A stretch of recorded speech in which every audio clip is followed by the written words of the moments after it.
He's laughing because it reminds him of I'm sure, of Scythia, of Persia.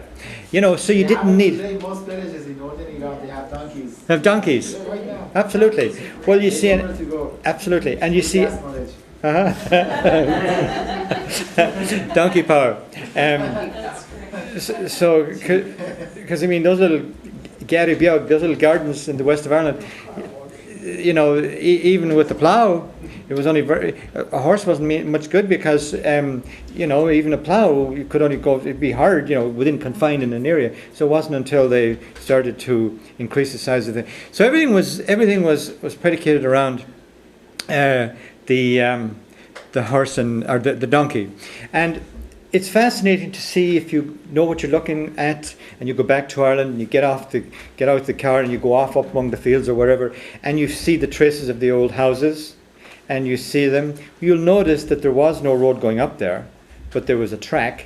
There's a donkey track going up there, and you can see they were kind of fairly close, and they would use a rock as part of, if there's a good big rock, well, let's build that. That goes up halfway up the wall on the one side. That'll make a good windbreak from the west side, whatever.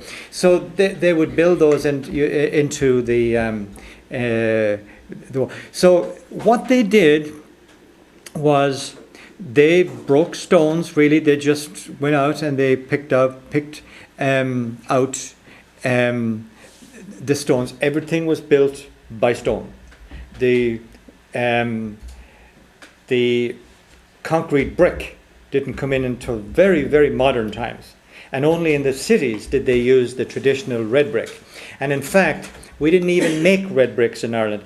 And as I'm sure you'll know and tell, virtually every brick in every building in Dublin came in as ballast from ships mostly from Holland, where they had abundance of bricks. So the traditional Irish found everything that they needed to throw up the house right there wherever the little bit of ground was. And they didn't use much mortar either. And they built, and if you look at and they were absolutely watertight because they sloped everything away from and if you were building in there, you were sloping. Are you daft old Egypt? Will you get out there, the Almadon? This is the way you do it, You give it a bit of a lift here like that, so to where it's sloping out that way, you see. So you see, the skill was there. They knew exactly what they were doing.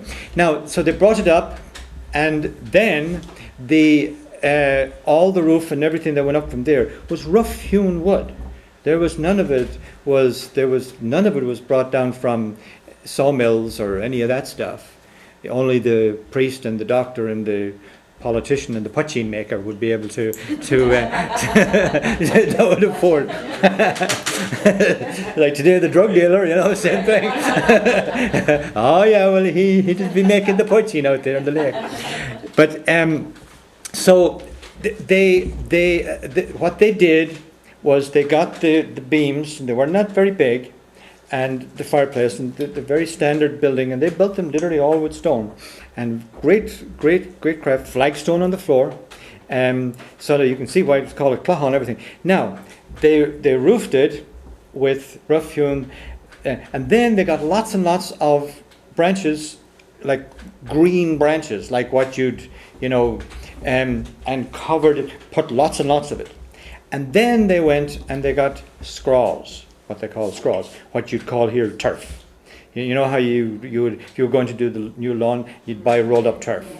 Well, they went out with their loys. Loys is a for digging potatoes. They'd go out and they would lift scraws. That's what they call it, lift scraws. And they would bring them back, and if they had donkeys to carry them, but as often as not, they'd have a sort of a litter type of thing that they would carry them. They put those on the roof. They put those on the all around the roof. Scraws, good thick ones, good thick solid scraw. With the more weeds and stuff that goes bounded all together, put them on the top. Throw it on the top. Throw it on top of it. So now you had the basic frame and then you had this stuff on top of it, and then you would go into some of the older houses. and you would see the old scraws they were there. Only now they were like brown or black with soot and smoke. And I mean, if you really hit them, it was clay, but they were nicely caked over. And you could still see literally the old trees. That might be there 100 years, but you could still see it there. Well, then on top of that, then they laid the thatch. Only what was nice about the scraws was it became an anchor for they went down to the river and they cut the rods. The rods is what they were known, but they were Sally rods. And there's a lot of songs about the Sally Gardens, among the Sally Gardens, and so on, and jokes. Horn and Morn went out cutting rods. Horn bought Morn in by the cods. But anyway, there was a lot of old stories of that. So they were out cutting rods was a job that you would do, and you'd have like a bale of them, and you'd point them with your little knife, and you'd have them just the right length, and that was part of the thatcher. So the thatcher went up there, and he went up the ladder, and he laid down the straw in nice, neat. They would tease him, get all the grass out and make it nice, lay it down. It was all much part of the and then he would very skillfully put the rods down into the scraws, into the dirt, and he had little wooden mallets. Bang, bang, bang, bang, bang, and it was like they had the exact right consistency of they had to be green and fresh. You know, if they were old, they'd snap and break, but they were fresh and green. So that is how they did the thatch. Only they layered them on top of each other. They overlaid them to where the wind would not get up them. They had a very pretty complicated way of getting that first layer on them. And you can still see, not that there's any standing, but you could still see those pointed scallops sticking through. Yeah, would be part of the ordinary inside of a thatched house in Ireland 100 years ago. And hanging off the beams, there would be a side of bacon and smoked bacon, so they would smoke everything, and it might be up there for, as they would say, 6 months. It'd be up there for 6 months. Since winters, you might well be in a refrigerator. Well, that's true, but the smoke and the salt, it would be salted, but it would be smoked. So then in the springtime, when they'd be ploughing and they'd cut down a piece of that and chase the flies away and cut it up. And all right, we're coming up on the time. But the point, though, that I want to make sure that you understand is that everything that went in that house came within a quarter mile of that house.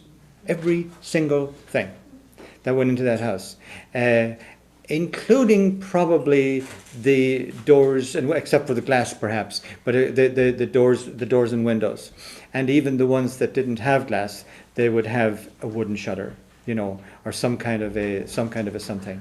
Like, for instance, the barns, where the animals were exactly the same thing, built in exactly the same way, only the windows would have a wooden shutter, and the door would be a rough-hewn wood as well. Now remember, there was a lot of very local. My grandfather, not my grandfather, my grandfather's brother was a very skilled carpenter in his area. So the carpenters were, of course, very highly priced, and they would have had planes, and they would have, so they would have done a lot of the actual work straight from the tree. I mean, literally, they would split an ash tree down the middle, and they'd go out and they'd pick out what they wanted, and they would cut them and shape them and so on, and make all kinds, and make everything that you had. My sister still eats off of the kitchen table that my grandfather's brother made back in Ireland, and there's not a nail in it. Everything is mortised, no nails. Everything was put together with everything. Everything that they did was skillfully done. Yeah, all cut and mortised. Yeah. Oh yeah. And all done with hand tools and so on. So the thatched house has a great place in my heart, because it it's a human thing. It's not just a building. It's a really real human thing where people lived often 14, 15 in a family in literally one room, and no bother to them. You know, it'd be no problem because it was an old. So what I've done, if I may, is I've covered the Ireland of the peasant, the Ireland of the ordinary person. Jim being a city man and an architect and a professional and so on and all that stuff, hopefully will change gears and tell you a lot. What are you going to tell them about Mike? What I was doing, I have nice slides with the work, unfortunately, and I will show them later. What I did was I just read up on all the castles that Peggy and I had visited over